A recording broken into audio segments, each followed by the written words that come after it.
C'est la meilleure performance trimestrielle de l'or en plus de 30 ans. Phil Carr, The Gold and Silver Club.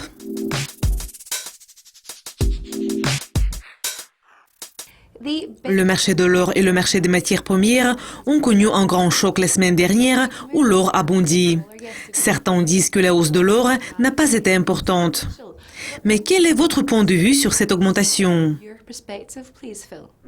La semaine dernière, dans son discours, Janet Yellen a parlé d'une approche prudente sur la politique monétaire, parce que la Banque centrale des États-Unis voudrait éviter de grosses erreurs sur le marché. Ce que nous avons récemment vu, c'est que l'indice du dollar américain a chuté à son plus bas sur 9 mois, tandis que l'or a enregistré sa meilleure performance trimestrielle en plus de 30 ans. Les prix de l'or ont augmenté de 16% au premier trimestre. C'est la plus forte hausse trimestrielle depuis 30 ans. Dans une certaine mesure, la baisse du dollar que nous avons vue, et c'était la plus grande baisse enregistrée depuis un mois, a été partiellement attendue.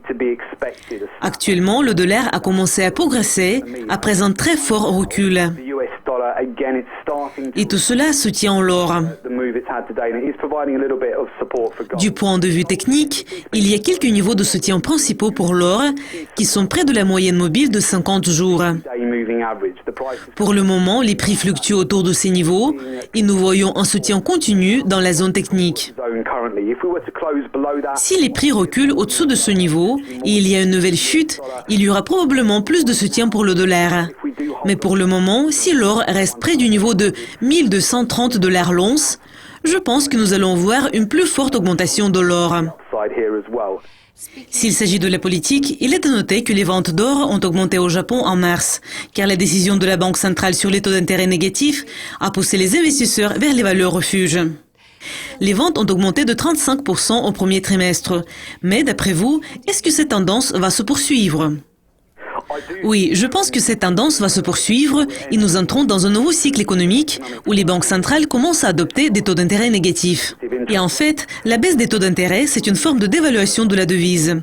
Par conséquent, lorsque les banques centrales réduisent leurs taux, ils réduisent la liquidité sur les marchés des actions et les marchés d'échange. Et cela augmente considérablement les flux de capitaux dans les matières premières, ce qui a donné un soutien important à l'or. Le marché de l'or est très lucratif pour le moment. Et ce que nous observons dans les conditions actuelles du marché, c'est que les banques centrales, y compris la Banque du Japon, commencent à adopter des taux d'intérêt négatifs. L'argent a reculé de 0,5% à 16,11 $ l'once, après avoir atteint son plus haut depuis la fin d'octobre la semaine dernière. Ceux qui investissent dans les ETF se frottaient probablement les mains la semaine dernière. Mais quelles sont vos prévisions pour l'argent? La semaine dernière, l'argent a connu une augmentation considérable de près de 6% au cours de la semaine. L'argent a dépassé son plus haut sur 5 mois et demi et s'approche actuellement vers son plus haut sur 10 mois. L'argent a également dépassé le niveau de résistance critique de 16 $ l'once.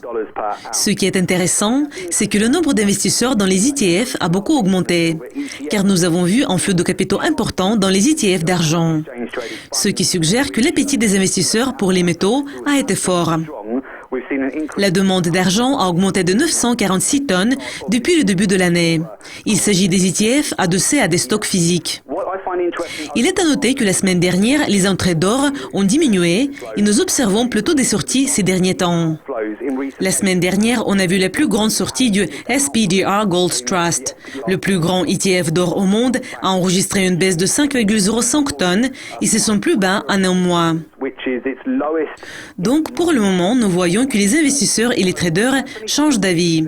Ils ferment leurs positions en or et choisissent les positions en argent parce qu'ils croient que l'argent a un plus grand potentiel de croissance pour les mois à venir.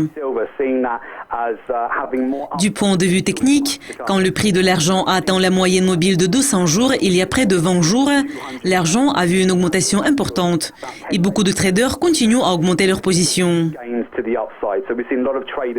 Les prix de l'argent restent au-dessus de 16 $ l'once. S'il reste à ce niveau un peu plus longtemps, cela va contribuer à créer une base solide. Du point de vue technique, nous voyons une formation du triangle. Il y a une tendance à la baisse en Chine depuis 4 ans.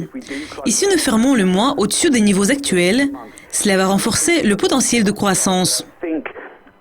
Donc, je crois que les traders et les investisseurs qui sont satisfaits de leurs résultats récents des ETF d'argent vont rester dans ce domaine. Phil, merci beaucoup de vos commentaires. Cela conclut notre interview, mais restez à l'écoute de Dukascopy TV pour découvrir plus de mises à jour. Au revoir. Bye for now.